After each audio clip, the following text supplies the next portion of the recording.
Class 10th के प्यारे विद्यार्थी ध्यान दें। आज के इस वीडियो में आपका त्रैमासिक जो परीक्षा हिंदी का पेपर होने वाला है उसका पूरा सलूशन आज की इस वीडियो में हम सोल्व करने वाले हैं। यदि वास्तव में आपको क्लास 10th में टॉप करना है तो ये पूरा पेपर आप त्रैमासिक परीक्षा हिंदी के पेपर में याद कर कर जरूर जाइएगा। क्लियर है?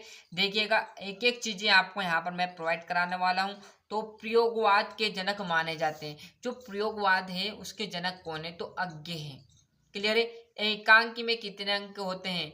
यदि आपने प्रश्न पढ़ा हुआ है, एकांकी में एक अंक होता है। क्लियर है? क्योंकि एकांक एक अंक से मिलकर बनी होती है एकांकी।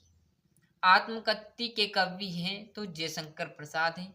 दूध का दूध, पानी का पानी होना एकदम सही न्याय करना। क्लियर है? देखो यहाँ पर प्रश्न है, स्वस्थ होना, भला करना, बंटवारा करना, सही न्याय। तो आप समझ जाओगे क्योंकि दूध का दूध, पानी का पानी एकदम सही बात कहना या सही न्याय करना है ना। दशानंद में कौन सा समास है? तो बहुव्रीहि। नेताजी का चश्मा पाठ की विधा है तो कहानी है। क्लियर है? थोड़ा सा जूम कर देता हूं, है ना, जिससे आपको दिक्कत ना हो। पहला देखिएगा, रिक्त स्थान। परशुराम में डेडेस की भुजा काटी थी तो शस्त्र भाव की। क्लियर? रावण की नहीं काटी थी, शिशुपाल की नहीं काटी थी, है ना। साइड में हिंदी में आपको आंसर मिलेंगे, कोई दिक्कत नहीं, भूल जाओ तो याद आ जाएगा। क्लियर है? कविता के रचना विधान डेडेस है तो छंद है। प्रबंध काव्य के भेद है तो दो भेद है। प्रबंध काव्य के महाकाव्य, खंड काव्य। क्लियर है? या मुक्तक काव्य और पाटी काव्य। बाल गोविंद भगत पाठ की विधा है तो रेखा चित्र। समास के डेडेडेस प्रकार होते हैं तो समास के 6 प्रकार होते हैं। क्लियर है? अव्यय विभाव समास, क्लियर, बहुब्रीहि समास, द्विगु समास, द्वंद्व समास, है ना। आया क्लियर? गैंगटॉक का अर्थ है तो पहाड़। और यहाँ से अच्छे से स्क्रीनशॉट ले लीजिए। ये जोड़ी सुर के पद है। ब्रह्म गीत और काव्य की आत्मा किसे कहा जाता है? रस को। नगर पालिका का कार्य है तो सड़कें पक्की करवा देना। कलम का जादू, यानी राम वृक्ष बेनीपुरी। आंख चुराना, आंख चुराना का जो अर्थ है वो नजरें बचाना। क्लियर है? देहाती दुनिया में जो है पहला अंचलिक उपन्यास है। ये इसका भी अच्छे से स्क्रीनशॉट ले लीजिए। और जैसे हम यहाँ पर इस पेज पर आएंगे तो आपके एक वाक्य और सत्यासत्य भी मिल जाएंगे। देखिएगा, मैंने सारी चीजें भर दी, बस आप तो पूरे प्रश्न का अच्छे से स्क्रीनशॉट ले लीजिए। जितना हो सके यहीं पे याद करने की कोशिश कीजिएगा।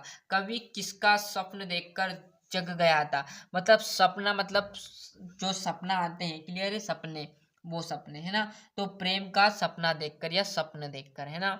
चौपाई के प्रत्येक चरण में कितनी मात्रा होती है? तो 16 मात्राएं होती है। क्लियर है? कहते हैं ना 13 पे 13 मात्रा, 16 पर 16 मात्रा। मुख एवं छाती के ऊपरी भाग की बनाई गई आकृति को क्या कहते हैं? तो बस्ट कहते हैं, है ना। मुख एवं छाती के ऊपरी, मुख और छाती के ऊपर जो बनाई गई आकृति को क्या कहते हैं? बस्ट कहते हैं। मुहावरा क्या है? लिखिए, किसी भी भाषा की अभिष्ट व्यंजना करता है। क्लियर है? मतलब दूसरी व्यंजना कर देता, वही आपका क्या कहलाएगा? मुहावरा। और संधि के कितने प्रकार होते हैं? 3, स्वर्ग, दीर्घ और सॉरी, आपका जो रहेगा सबसे स्टार्टिंग में, और विसर्ग, व्यंजन और स्वर्ग।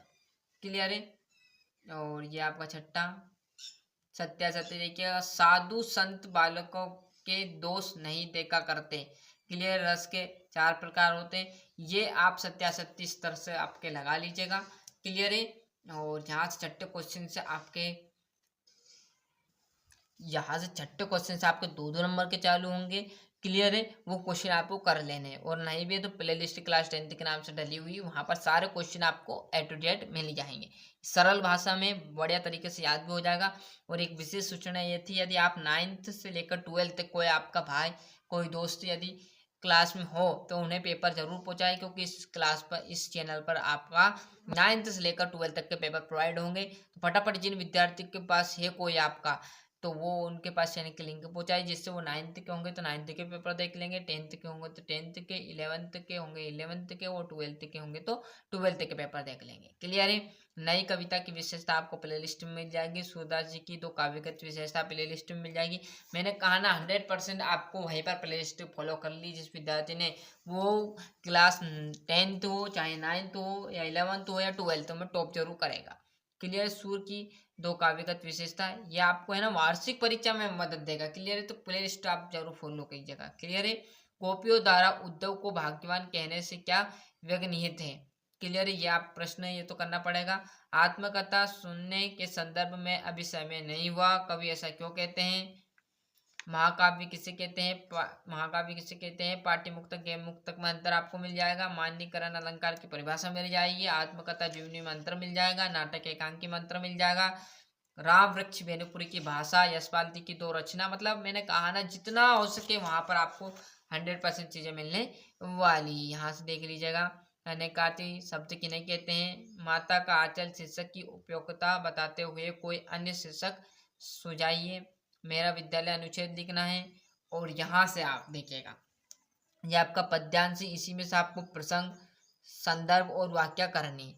मतलब इसी में से आपको क्या करना है, संदर्भ लिखना है, प्रसंग लिखना है और वाक्य लिखनी है आपके स्तर से। क्लियर, जो आपने किताब में पढ़ी होगा 3 नंबर का मिलेगी। ये आपका क्या था, पद्यांश था। क्लियर है, और ये आपका 20वां, ये आपका गद्यांश, इसमें भी संदर्भ रहेगा, प्रसंग रहेगा, वाक्य रहेगा। बस क्या है ये गद्यांश, और ऊपर वाला क्या था, पद्यांश। ये भी आपका 3 नंबर का रहेगा। मतलब 3-3 नंबर के 2 मुफ्त के रहेंगे, इसी में से आपको लिखना है। संदर्भ लिख दो, प्रसंग लिख दो और वाक्य लिख दो। ये क्लियर है। और यहाँ से आप देखोगे तो 21वां, निम्नलिखित गद्यांश और काव्यांश को पढ़कर नीचे दिए गए प्रश्न के उत्तर लिखिए। मतलब 4 लाइन आपको यहाँ पर दे देगा, इसमें से आपको उत्तर लिखने हैं। क्लियर है, तो इसमें शॉर्ट का आपको उचित शीर्षक लिखना, सार बताना और मनुष्य किस कारण श्रेष्ठ माना गया। तो मनुष्य अपने कर्म बल के अनुसार श्रेष्ठ माना गया है। और जहाँ से आप ये अथवा देखोगे तो ये भी आपको मिल जाएंगे सारे क्वेश्चन, मैंने कहा ना। और अपने प्राचार्य को साला छोड़ने या स्थानांतरण प्रमाण पत्र। क्लियर है, टीसी की आपको एप्लीकेशन देनी हिंदी में। क्लियर है, मतलब जैसे आप कहोगे कि मेरे पिताजी यहाँ पर रहते थे, अब वो इंदौर से भोपाल उनका ट्रांसफ़र हो गया, तो हम भी अब इंदौर से कहाँ रहेंगे, भोपाल में रहेंगे, तो मेरे टीसी देने की कृपा करें, क्योंकि मेरी अगली पढ़ाई यहाँ पर नहीं हो पाएगी। मैं मेरे पिताजी के साथ भोपाल या इंदौर में ही हमारी तैयारी करूँगी, मतलब वहीं पर स्कूल जाऊँगी, इसलिए मेरी टीसी देने की कृपा करें, है ना। ऐसी आपकी एक एप्लीकेशन है जो कि मैंने डाल रखी है, यदि नहीं है तो आप वहाँ से जाकर चेक कर अच्छे से टॉप कर सकते हो। क्लियर, ये आपका 23वां मिनी निबंध रहेगा। क्लियर है, तो इस प्रकार मैंने आपको यहाँ पर जो कक्षा 10वीं हिंदी का जो पेपर था, क्लियर है, सेट बी के नाम से, वो पूरा आपको सोल्व करा दिया। सेट ए के नाम से एक और पेपर था, नहीं देखा तो चैनल के प्लेलिस्ट में पेपर का नाम से डला हुआ है, वहाँ पर आपको मिल जाएगा। ये देखिएगा यहाँ पर ये बताया हुआ था मैंने, सेट ए आपका हिंदी का, और ये पेपर का सेट बी था। क्लियर है, और क्लास 10th के 8 पेपर डल दिए गए हैं, नहीं देखे तो एक बार जरूर देखिएगा, जिससे आपको त्रैमासिक में बहुत मदद मिलेगी।